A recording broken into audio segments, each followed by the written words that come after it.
Social মিডিয়ায় negative তৈরি করা হয় যে 15.5 বছর তারা কৌশলে গুপ্ত এবং সুপ্ত রাজনীতি করে গিয়েছে, এটি নাকি তাদের খুব কৌশল। কিন্তু এই অপকৌশল গ্রহণ করে তারা যে ছাত্র দলের নেতা কর্মীদের হামলার সাথে ছাত্রলীগের জড়িত ছিল, তাদের কিন্তু সেই স্বীকারোক্তি আসে না।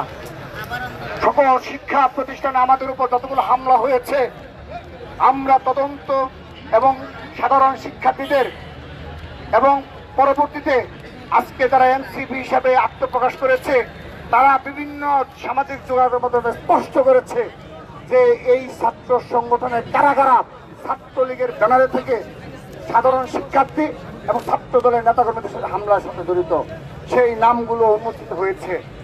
তো তারা আজকে সেগুলোকে কৌশল হিসাবে আমাদের সামনে উপস্থাপন করে আমরা লজ্জা পাই।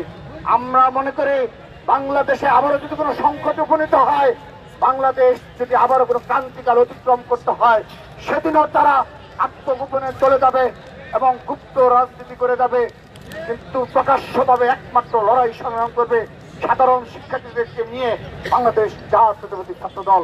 সিল্কোর সিল্ক অ্যান্ড শাইন, যাতে আছে আর্গান অয়েল ও ওট প্রোটিনের গুডনেস, যা আপনার চুলকে রাখে হেলদি অ্যান্ড শাইনিং। আজকের এই তাৎক্ষণিক নির্বাচন কমিশন ভবন ঘেরাও কর্মসূচিতে আপনারা আমি শুরুতেই আমাদের সম্মানিত সাংবাদিক বৃন্দের দৃষ্টি আকর্ষণ করছি। আপনারা দেখেছেন এই প্রথম জাতীয় সংসদ নির্বাচনের শুরুর প্রাককালে এবং বিগত 1.5 বছরের অধিক সময়ে এই প্রথম আমরা এই নির্বাচন কমিশন অভিমুখে এসেছি।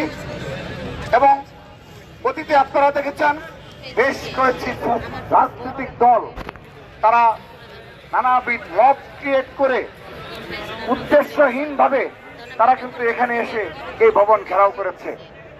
আমরা দেখেছিলাম সেদিন মিডিয়ার উপস্থিতি এবং তাদের যে নেতাকর্মীদের উপস্থিতি, সেটি নিয়ে কনফিউজ হয়েছিল দেশের জনগণ, ছাত্র সমাজ কনফিউজ হয়ে গিয়েছিল যে মিডিয়ার কর্মীদের সংখ্যা বেশি ছিল নাকি এই নেতাকর্মীদের উপস্থিতি বেশি ছিল।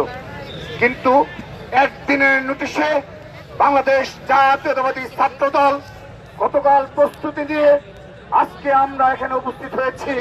আমি মিডিয়ার সম্মানিত ভাইদের আহ্বান জানাচ্ছি, দয়া করে আমাদের হাতের ডান পাশে যতদূর চোখ যায় শুধু বাংলাদেশ জাতীয় ছাত্র দলের হাজার হাজার নেতাকর্মী, যতদূর বাম পাশে চোখ যায় ততদূর শুধুমাত্র হাজার হাজার ছাত্র দলের নেতাকর্মী একদিনের নোটিশে শুধুমাত্র ঢাকা মহানগরে অবস্থিত বিশ্ববিদ্যালয় পলায়ন এবং মহানগর ছাত্র দলের নেতাকর্মীরা আমরা আজকে স্বতঃস্ফূর্তভাবে সকাল থেকে আমরা এই অবস্থান কর্মসূচি সফল করছি।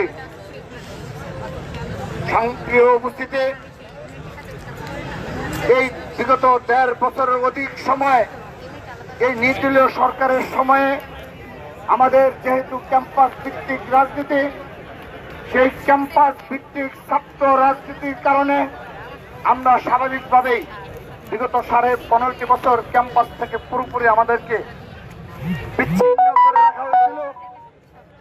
বাংলাদেশের সকল বিশ্ববিদ্যালয় এবং কলেজ, সকল শিক্ষা প্রতিষ্ঠানের কোনো একটি হলেও একজন কর্মীকেও, ছাত্র দলের একজন কর্মীকেও কোনো হলে স্থান দেওয়া হয়নি।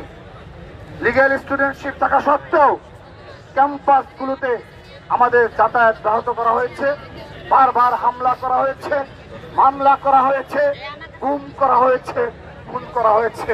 তারপরও বুক চিতিয়ে লড়াই করে গিয়েছে বাংলাদেশ জাতীয়তাবাদী ছাত্র দল।